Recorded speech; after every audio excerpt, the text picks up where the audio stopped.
नमो नारायण, नमो नारायण। जय गौ माता, वंदे मातरम। मां भारती को प्रणाम और हृदय से ओम शम शनिश्चराय नमः। प्रदर्शकों, मित्रों, साथियों, जिंदगी का दूसरा नाम परिवर्तन है। अब चाहे परिवर्तन आप में हो, आपके रिश्ते में हो, आपके काम में हो या संसार में हो, उसे अपनाना सीखो। जीवन सहज और सरल हो जाएगा। नमो नारायण। 17 सितंबर 2024 से लेकर 2 अक्टूबर 2024 तक भारतीय सनातन संस्कृति का बहुत अद्भुत पर्व है श्राद्ध। क्यों होता है पितृदोष और क्या लक्षण है पितृदोष के और क्या है उपाय? श्राद्ध पक्ष में ये 5 पौधे बदलेंगे आपका भाग्य है। मित्रों, साथियों, श्राद्ध पक्ष है।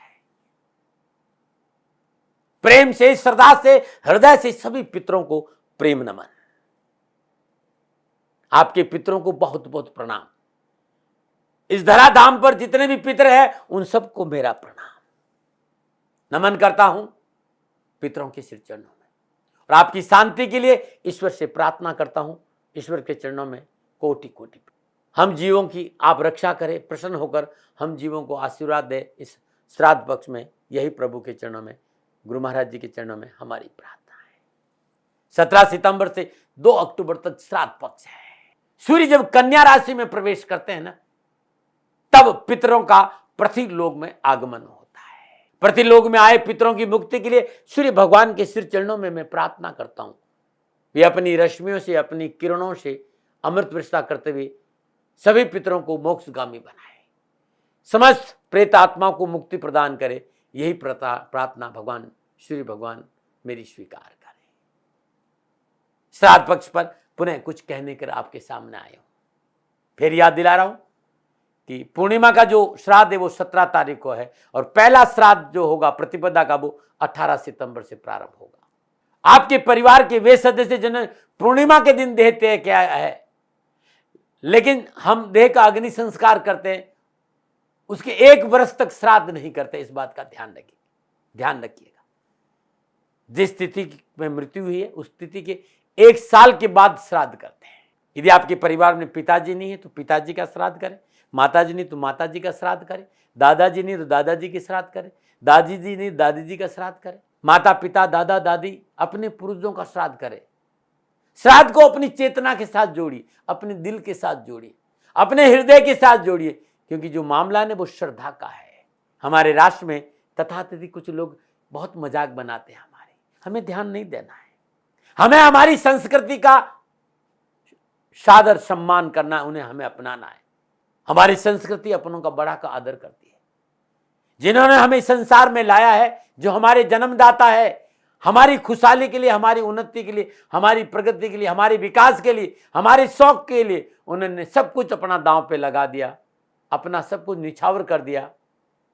क्या हम कुछ दिन वर्ष के उनके लिए नहीं निकाल सकते? इस बात का स्वीकार करना होगा। पितरों का श्राद्ध हमारे लिए बहुत जरूरी। श्राद्ध हमको अलौकिक शक्ति प्रदान करते हैं। हमारे पितर इस धराधाम पर आते, प्रसन्न होकर हमें आशीर्वाद देते और उनके आशीर्वाद से कई बार हम भयंकर से भयंकर दुर्घटनाओं से बच जाते हैं, मुसीबतें टल जाती, कोई अज्ञात शक्ति हमें बचा ले जाती। कौन है? ये है हमारे पितर। मानो न मानो ये आपकी मर्जी है, आपका अधिकार है कि आप माने और न माने, उपवास करे या मजाक बनाए, ये आपकी इच्छा है। लेकिन हमारे ऋषियों, हमारे पूर्वजों का चिंतन त्याग कमजोर नहीं है। जो आत्मा आज हमारे साथ नहीं है उन्हें हम हमेशा याद नहीं कर सकते क्योंकि हम संसारी है। लेकिन इन 16 दिनों में हम याद कर लें। इन 16 दिनों में जिस भी पारिवारिक सदस्य की मृत्यु तिथि है उस दिन श्राद्ध करें तो बड़ा उत्तम रहता है। और यह भी देखा गया है कई बार मृत्यु के 2-3 दिन बाद अग्नि संस्कार होता है, लेकिन मृत्यु जिस दिन हुई है उसी तिथि को श्राद्ध होगा। इस बात का भी ध्यान रखें।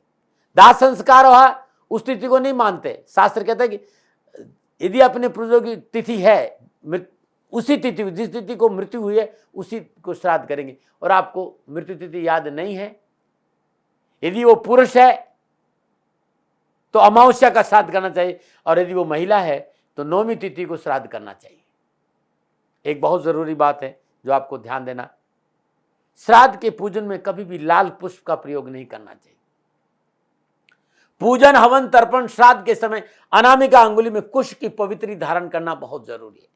जो जीव संसार से विदा हो जाता है उनके प्रति हमारा लगाव होता है, हमारा प्रेम होता है, जिससे वो बिछड़ जाता है, वो शब्द आंसू निकल जाते, दिल रोता है, आंखें भीग जाती, मन भारी हो जाता है, ये स्वाभाविक है। लेकिन जिस दिन उसकी पुण्यतिथि का श्राद्ध हो उस दिन बहुत ही श्रद्धा भाव से मुस्कुराते हुए खुशी खुशी उनका श्राद्ध करना चाहिए, तर्पण करना चाहिए, दान करना चाहिए।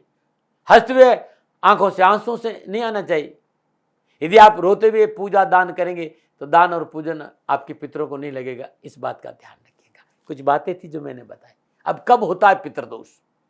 आपकी जन्मकुंडली में सूर्यदेव, राहुदेव, चंद्रदेव, राहुदेव, यानी सूर्यदेव राहुदेव से, चंद्रदेव राहुदेव से, सूर्यदेव केतुदेव से, चंद्रदेव केतुदेव के साथ बैठे। जन्मकुंडली में कहीं भी सूर्य और राहु साथ बैठे, चंद्र और राहु साथ बैठे, सूर्य और केतु साथ बैठे, चंद्र और केतु साथ बैठे, या लग्नेश राहु से पीड़ित है, पितृदोष होगा।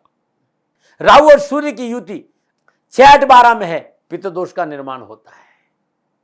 क्या लक्षण है पितृदोष के? शिव महापुराण, लिंग पुराण, पद्म पुराण, गरुड़ पुराण, बहुत चर्चा है इसमें। घर में हमेशा कलेश रहता है, कोई भी परिवार का सदस्य एक साथ बैठकर बात नहीं कर सकता, ये पितृदोष के लक्षण है। घर में बरकत और बचत नहीं होती, 500 रुपये कमा के लाते 5000 का खर्चा हो जाता है, पितृदोष का लक्षण है। घर में धन खूब आता लेकिन कहां चला जाता पता ही नहीं चलता, पितृदोष का लक्षण है। घर की संतान घर में कम और बाहर ज्यादा रहने लगे, बात बात पर गुस्सा करने के, बड़ों का आदर नहीं करें, बड़ों से ऊंची आवाज में बात करें, पितृदोष का लक्षण है। आपके बनते बनते काम बिगड़ जाए, हर काम में विघ्न बिना मतलब, पितृदोष का लक्षण है। अनावश्यक रूप से अंधाधुंध खर्चों में वृद्धि, बिना मतलब पैसों की बर्बादी, पितृदोष का लक्षण है। सपनों में पूर्वज रोते हुए दिखना, पितृदोष का लक्षण है। घर में किसी तरह की बुरी महक, बदबू और 4-6-8 दिन वो गंध जाती नहीं, यानी पितृदोष का लक्षण है। यदि आपके घर में किसी तरह की बुरी महक आ रही हो, इसे नजरअंदाज नहीं करना चाहिए, पितरों को प्रसन्न करने का प्रयास करना चाहिए। एक और बात बता रहा हूं, कभी कभी भोजन में बाल आ जाता है, ये आम बात है। लेकिन जब भी आप भोजन करें, आप घर में भोजन करें या बाहर में भोजन करें, होटल में भोजन करें, ढाबे में भोजन करें, जब भी आपकी थाली में बाल आ जाए, इसका मतलब पितृदोष है। इसका मतलब है कि पितर आपसे कुछ कहना चाहते हैं, आपसे कुछ मांग रहे हैं। अब मैं कुछ बता रहा हूं, उसको आप नोट कर लें। लगातार पितृपक्ष यानी 17 सितंबर 2024 से लेकर 2 अक्टूबर 2024 तक हर रोज गाय, कुत्ते और कौवे को रोटी अवश्य दे, लगातार 16 दिन, और हर रोज दे तो कोई फर्क नहीं, साल भर दे, यह बहुत अद्भुत रहेगा। लगातार 16 दिन हर रोज नियमित पंचामृत से भगवान शिव का रुद्राभिषेक करे, रुद्री पाठ करते, पितर प्रसन्न होंगे। श्राद्ध पक्ष में लगातार 16 दिन हर रोज नियमित गाय को हरा चारा डालने से भी पितर प्रसन्न होते हैं। अपने घर में सुबह और शाम नियमित दुर्गा सप्तशती सुंदरकांड का पाठ करना अति उत्तम माना गया है पितृदोष निवारण के लिए। पूजा के पाठ के बाद श्राद्ध में सुबह 11 बजे से लेकर दोपहर 12:40 के तांबे के लोटे में जल ले, थोड़ा सा गंगा जल ले, जौ ले, काला तिल ले, सफेद फूल डालकर गायत्री या मृत्युंजय मंत्र का जाप करने के बाद 11 बार ओम पितृदेवता भयो नमः इस मंत्र का जाप करते हुए पीपल की वृक्ष की 11 परिक्रमा करें और ये जल पीपल के जड़ में अर्पित कर दें। और जड़ के पास दीपक जलाएं घी का, और धूप जरूर जलाएं। चंदन और केसर का तिलक पीपल पे जरूर करें। हर रोज नियमित प्रातःकाल नित्यक्रम स्नान उपरांत तांबे के लोटे में जल, गंगा जल, जौ और काले तिल, सफेद पुष्प डाल दक्षिण दिशा में मुंह करके ओम पितृदेवता भयो नमः इस मंत्र का जाप के पितरों को जल अर्पित जरूर करें। हर रोज लगातार 16 दिन सतानाज या पिसार को चींटियों को भोजन के रूप में डालना बड़ा उत्तम माना गया। जब भी आप श्राद्ध पक्ष में पितरों का पूजन करें, घर की बेटियों को जरूर बुलाएं, आपके लिए उत्तम रहेगा। श्राद्ध का खाना बेटी खाती है तो पितरों को तृप्ति होती है। जिस दिन श्राद्ध हो, श्राद्ध का पूजन पर काले तिल, जौ के आटे, उस आटे का पिंड बनाकर दान अवश्य करना चाहिए। एक बहुत जरूरी बात है जो ध्यान में रखने वाली, जब आप पिंड बनाए तो तुलसी के पास बैठकर पिंड बनाए। पिंड में पिंड जब बनाएंगे जौ से, तो उसमें काले तिल जरूर लगाए। कहते हैं कि जब तक पिंड में काले तिल लगाकर अंगूठे से पिंड नहीं छोड़ते तब तक श्राद्ध अधूरा माना जाता है। इस बात का ध्यान। आपने बहुत उपाय किया है लेकिन कोई भी लाभ नहीं मिला, तो श्राद्ध पक्ष में 16 दिन काले तिल, जौ और जौ के आटे का पिंड बनाए, गाय और गाय के बछड़े को अपने हाथ से खिलाए, आपकी सारी मनोकामना पूरी हो जाएगी। श्राद्ध पक्ष में लगातार 16 दिन मांस और मदिरा का सेवन नहीं करिएगा, आपको बहुत लाभ मिलेगा। भोजनालय साफ सुथरा रखेगा, भोजन की पवित्रता के लिए सेंधा नमक अच्छा माना गया। जो नॉर्मल लगे, जो आयोडीन वाला नमक है ना, इसका प्रयोग नहीं। सेंधा नमक शुद्ध नमक होता है, इसमें किसी तरह का रसायन नहीं होता है। सात्विक भोजन बनाए, विशेष रूप से मौसमी समझ, जैसे लौकी है, तोरी है, भिंडी है, कच्चे केले की सब्जी है, उड़द की दाल है, बड़े हैं। गोमाता से दूध से बनी हुई खीर, भैंस की दूध की खीर यूज नहीं करना, इस बात का ध्यान रखें। श्राद्ध का खाना बनाते समय रसोई में चप्पल पहनकर खाना नहीं बनाए। यदि प्रॉब्लम है तो चटाई बिछा दीजिए। जब भी आप भोजन बनाए, भोजन बनाते समय आपका मुंह पूर्व दिशा में होना चाहिए। यदि आप सामर्थ्यवान है, ब्राह्मण और जरूरतमंद व्यक्ति को भोजन चांदी के बर्तन में कराई या केले के पत्तल या पत्तल पे भोजन कराई। उस दिन गीता का पाठ जरूर हो, सुंदरकांड का पाठ जरूर हो, रुद्राभिषेक जरूर हो। मृत्यु तिथि पर इस बात का ध्यान रखेगा। और मृत्यु तिथि दिन दक्षिण दिशा में अपने पूर्वजों का सिर विग्रह तस्वीर लगाए, पंचोपचार पूजन करे, धूप दीप नैवेद्य पुष्प और अक्षत अर्पित करे, चौमुखा आटे का बड़ा दीपक प्रज्वलित करे और पितरों की तस्वीर के आगे तुलसी दल के साथ उसे अर्पित रखे, वहां रखे। जीवन खुशियों से भरा रहेगा। पितृपक्ष के दौरान 5 पौधे बदलेंगे आपका भाग्य। पीपल का वृक्ष, पितृपक्ष के दौरान किसी पवित्र स्थान में पीपल का वृक्ष लगाइए और लगातार 5 साल उसको सींचिए। पितर आपके प्रसन्न होंगे और आपको संपूर्ण परेशानी का निवारण हो जाएगा। अपने घर में तुलसी का पौधा होता है, घर में तुलसी का पौधा ईशान कोण में लगाना उत्तम माना जाता है। नियमित जल अर्पित करें और हर रोज शुद्ध देसी घी का दीपक जलाए, पितर प्रसन्न होंगे। शास्त्र कहते हैं, शिव प्रमाण चर्चा की 1 लाख बेलपत्र शिव जी पर चढ़ाओ और 1 शमी वृक्ष का पत्ता चढ़ाओ, बराबर होता है। तो आप अपने घर में लगातार 16 दिन भगवान शिव के शिवलिंग पर शमी वृक्ष का पत्ता अर्पित करने से भी पितर आपके प्रसन्न होंगे। पितर पक्ष के दौरान शमी यानी खेजड़ी का पौधा लगाने से पितर प्रसन्न होते हैं। यह पौधा घर की सारी नकारात्मक ऊर्जाओं को शोषित करता है। अपने घर में जरूर लगाएं। शमी वृक्ष यदि घर के बाहर लगाना तो किस प्रकार लगाएं? जब भी आप बाहर निकले, घर से बाहर निकले, शमी वृक्ष आपके दाहिने हाथ की ओर पड़े। और यदि घर के बाहर इस तरह की जगह नहीं है, पूर्व और ईशान कोण में भी लगा सकते, गमले में भी लगा, छत पे भी लगा सकते, दक्षिण दिशा में लाभ मिलेगा। बरगद का पौधा कहीं न कहीं जगह है, उसका पालन करिए। 5 साल लंबी आयु का पौधा मोक्ष का द्वार खोलता है, पितर प्रसन्न होते हैं। पितृपक्ष के दौरान किसी पवित्र स्थान में बरगद का पौधा लगाना उत्तम माना गया है। पितरों को मुक्ति मिलती है और पितर आपके प्रसन्न रहते हैं। बेलपत्र भगवान शिव को बहुत प्रिय है। पितृपक्ष के दौरान बेल का पौधा घर में लगाने से भगवान शिव प्रसन्न होंगे और आपको पितरों को मुक्ति का मार्ग प्रशस्त होगा। ये बहुत सुंदर पितरों पर मैंने आपको अपने विचार रखे। मित्रों, साथियों, सनातन संस्कृति को अपनाइए। आप चाहते हो आपके घर में सुख शांति वैभव आए, तो ये छोटी छोटी बातें जो मैं बता रहा हूं उस पर आप गौर करिएगा, आपका जीवन खुशियों से भरा रहेगा। पुनः मेरा निवेदन, सनातन संस्कृति का पुजारी हूं, मेरा राष्ट्र मेरे लिए सर्वोपरि, इसलिए राष्ट्र हित की भावना से मैं अपनी बातें रखना आता हूं। मानो न मानो, ये आपकी मर्जी है। मैंने अपना अनुभव आपके सामने रखा और सेकंड ओपिनियन का अधिकार हमेशा आपको दिया है। न मना रहे। राजस्थान का हर व्यक्ति जानता है कि दाती महाराज गायों से बहुत प्यार करते हैं, बेटियों से बहुत प्यार करते हैं। हजारों सैकड़ों बेटियों के लिए, जीवन के लिए मैंने अपना संपूर्ण जीवन दिया है और ये मेरा शौक था, मेरी राष्ट्र की धरोहर थी और ये करना मेरा कर्तव्य और कर्म था। मैं आपको किसी वजह से नहीं सुना रहा हूं, बस खाली बता रहा हूं कि ये मेरा जीवन का लक्ष्य रहा है। मनुष्य हूं और मानव होने के नाते मेरा कर्तव्य है कि मैं अपनी राष्ट्र की सेवा करूं। मैं इस राष्ट्र का नागरिक हूं। 30 सालों से मैं बेटी बचाओ और गौ सेवा में अपना जीवन इस राष्ट्र के साथ लगाया है। वर्तमान परिस्थितियां आर्थिक दृष्टिकोण से मेरी अनुकूल नहीं है। धन नहीं मांग रहा हूं कि मुझे आप पैसे दीजिए, नहीं, पहले भी कभी नहीं मांगा और अब भी मैं नहीं कह रहा हूं। और ये मेरा अहंकार नहीं है, क्योंकि धन को लेकर मैं राष्ट्र के सामने कभी नहीं आया था।